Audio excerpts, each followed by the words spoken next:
दिल्ली। ये नाम सुनते ही दिमाग में एक ऐसे महानगर की तस्वीर उभरती है जो इतिहास और आधुनिकता के संगम पर खड़ा है।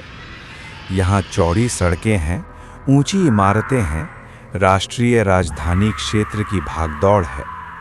लेकिन इस चकाचौंध और शोर के बीच इस शहर के दिल में एक ऐसा कोना भी है जो सदियों से चली आ रही एक दर्दनाक चुप्पी समेटे हुए है। एक ऐसी जगह जहां समय थम सा गया है और हवा में एक अजीब सी भारीपन तैरता है। ये जगह है दिल्ली रिज के नज़दीक सदर बाजार के पास स्थित भूली भटियारी का महल। देखने में ये बस पुराने लाल बलुआ पत्थरों का एक जर्जर ढांचा है, लेकिन स्थानीय लोग, टैक्सी चालक, पुलिसकर्मी और जो भी यहाँ रात के अंधेरे में फंस गया, उन सब की ज़बान पर इसके नाम के साथ एक ही शब्द जुड़ा है, भूतिया। ये महल नहीं, एक जीवित किंवदंती है जिसके पत्थरों से सदियों पुराने दर्द की सिसकियाँ निकलती प्रतीत होती हैं। इस इमारत का निर्माण 14वीं शताब्दी में तुगलक वंश के सुल्तान फिरोज शाह तुगलक ने करवाया था। उस समय ये इलाका घने जंगलों से आच्छादित था और दिल्ली रिज का हिस्सा हुआ करता था। सुल्तान ने इसे एक शिकारगाह यानी शिकार के दौरान ठहरने के लिए एक लॉज के रूप में बनवाया था। शाही परिवार के लोग यहाँ आते, शिकार का आनंद लेते और फिर लौट जाते। लेकिन समय के साथ सत्ता बदली, शहर का विस्तार हुआ, जंगल सिमटते चले गए और ये शाही लॉज एक उपेक्षित सुनसान खंडहर में तब्दील हो गया। लेकिन इमारत की उपेक्षा ही इसके रहस्य की शुरुआत नहीं है। असली रहस्य इसके नाम और इससे जुड़ी उन किंवदंतियों में छिपा है जो पीढ़ी दर पीढ़ी सुनाई जाती रही हैं। भूली भटियारी नाम कैसे पड़ा, इस सवाल के कई जवाब हैं और हर जवाब एक नए रहस्य की ओर इशारा करता है। सबसे प्रचलित कथा एक साध्वी या भटियारिन की है। कहा जाता है कि इस इलाके में एक साध्वी रहा करती थी जो इसकी रखवाली किया करती थी। एक दिन वो जंगल में कुछ ढूंढते हुए या शायद किसी काम से निकली और रास्ता भटक गई। वो कभी वापस नहीं लौटी। लोगों ने खोजा पर उसका कुछ पता नहीं चला। तब से इस जगह का नाम भूली भटियारी पड़ गया, यानी वो भटियारिन जो भटक गई। लेकिन क्या वो सचमुच भटक गई थी या फिर किसी दुर्घटना या दुष्ट इरादे का शिकार हो गई थी? किंवदंती कहती है कि उसकी आत्मा शांति नहीं पा सकी और वो आज भी इसी इलाके में अपने खोए हुए घर को ढूंढती भटकती है। दूसरी कहानी ज़्यादा डरावनी है, ज़्यादा दर्दनाक और ज़्यादा विस्तृत। ये कहानी है एक सुंदर स्त्री की। दूसरी कहानी ज़्यादा डरावनी है, ज़्यादा दर्दनाक और ज़्यादा विस्तृत। ये कहानी है एक सुंदर स्त्री की जो इसी महल जैसी किसी हवेली में रहती थी।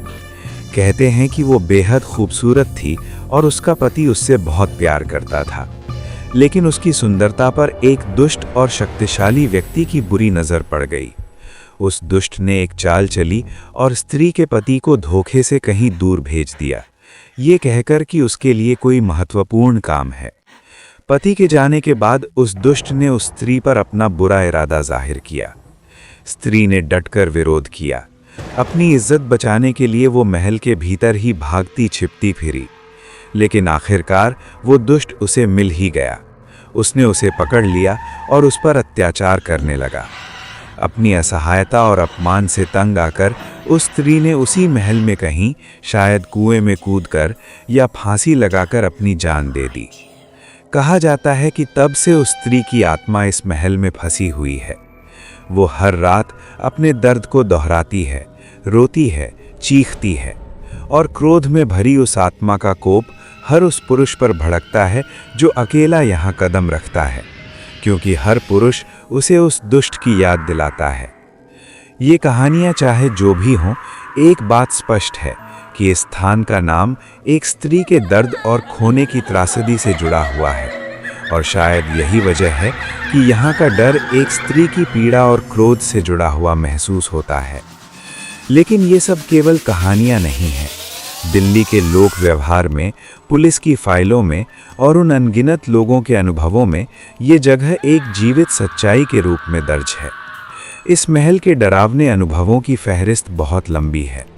सबसे आम बात यह है कि यहाँ के आसपास शाम ढलते ही एक अजीब सी खामोशी छा जाती है, जो सामान्य शहरी सन्नाटे से कहीं ज़्यादा गहरी और भारी होती है।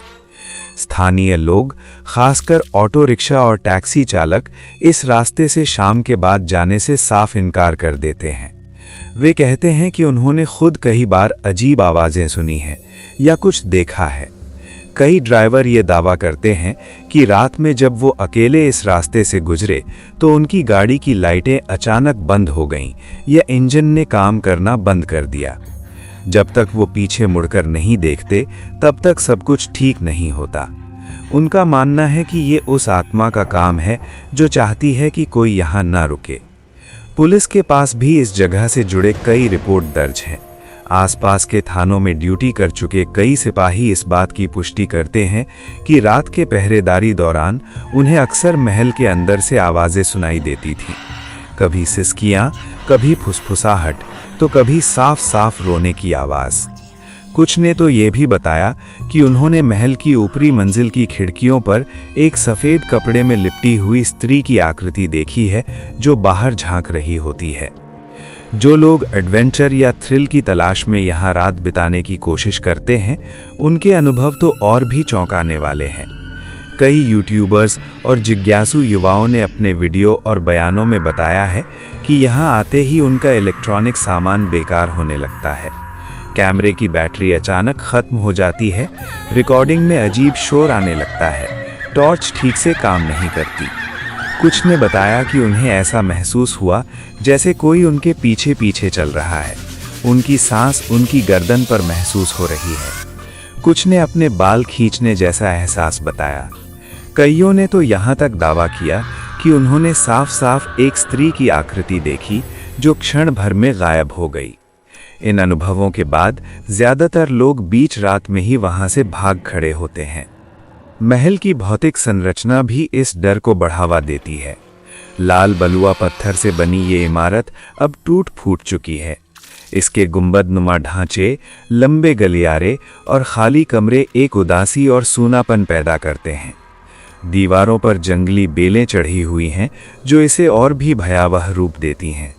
दिन के समय भी यहाँ प्रवेश करने पर एक अजीब सी ठंडक महसूस होती है, जबकि बाहर दिल्ली की चिलचिलाती गर्मी हो सकती है। ये ठंडक सिर्फ तापमान की नहीं, बल्कि एक भावनात्मक सूनापन और नकारात्मक ऊर्जा की महसूस होती है। महल के कुछ हिस्से इतने अंधेरे हैं कि दिन में भी टॉर्च के बिना अंदर जाना मुश्किल है। ये अंधेरे कोने ही सबसे ज़्यादा डर पैदा करते हैं, क्योंकि ऐसा लगता है मानो कोई इन्हीं अंधेरों में से आपको देख रहा है। क्या ये सब सिर्फ मनोवैज्ञानिक भ्रम है? क्या डर की कहानियां सुन सुनकर लोगों के दिमाग में ही ये बातें बैठ गई हैं और वे सामान्य घटनाओं को भी अलौकिक समझने लगते हैं? ये तर्क भी दिया जाता है। विज्ञान कहता है कि ऐसी जगहों पर नकारात्मक ऊर्जा का संचय हो सकता है। दर्दनाक घटनाओं के बाद लोगों के मन में उस स्थान के प्रति जो भय और दुख बैठ जाता है, वो एक सामूहिक चेतना का रूप ले लेता है। फिर वो स्थान उसी भावना को दोबारा पैदा करने लगता है। इसके अलावा खंडहरों में बनी दरारों से गुजरती हवा अजीब आवाज़ें पैदा कर सकती है। जानवरों की आवाज़ें, पेड़ों की सरसराहट, यहाँ तक कि अपने ही दिल की धड़कन भी डर के माहौल में किसी और की मौजूदगी का एहसास दिला सकती है। इलेक्ट्रॉनिक्स के खराब होने के पीछे भी शायद कोई वैज्ञानिक कारण हो, जैसे कि मेटल के पत्थरों का असर या भूगर्भीय कारण। लेकिन फिर भी सैकड़ों लोगों के समान अनुभवों को पूरी तरह से नज़रअंदाज नहीं किया जा सकता। जब पुलिस के अनुभवी सिपाही, जो हर तरह की परिस्थिति देख चुके होते हैं, भी कुछ असामान्य महसूस करते हैं, तो ये सोचने पर मजबूर कर देता है कि कहीं ना कहीं कुछ तो है। शायद ये हमारी समझ से परे की कोई ऊर्जा है, शायद कोई ऐसा आयाम है जिसे हम अभी पूरी तरह नहीं समझ पाए हैं, या फिर शायद ये सचमुच ही किसी अतृप्त आत्मा का निवास है। भूली भटियारी का महल आज दिल्ली की एक विरासत है, लेकिन एक ऐसी विरासत जिसे संजोकर नहीं, भुला कर रखा गया है। ये हमें याद दिलाता है कि शहरों के इतिहास में सिर्फ राजाओं की जीत के किस्से ही नहीं होते, बल्कि आम लोगों के दर्द, उनकी त्रासदियां और उनकी चुप्पी में दफन कहानियां भी होती हैं। तो अगली बार जब आप दिल्ली की सड़कों पर चलें और आपको सदर बाजार या दिल्ली रिज के पास भूली भटियारी के महल का जिक्र सुनाई दे, तो याद रखिएगा, ये कोई मनगढ़ंत किस्सा नहीं है। इमारतें सिर्फ पत्थरों से नहीं बनती, बल्कि उनमें रहने वालों की यादों, उनकी हंसी खुशी और उनके आंसुओं से भी बनती हैं। और कभी कभी वो आंसू इतने गहरे होते हैं कि वो पत्थरों में रिसकर उन्हें हमेशा के लिए गीला कर देते हैं। एक ऐसी नमी जिसे डर का नाम दिया जाता है। क्या आप में हिम्मत है उस नमी को छूने की, उस दर्द को महसूस करने की? शायद नहीं। और शायद यही इस महल की सबसे बड़ी सच्चाई है।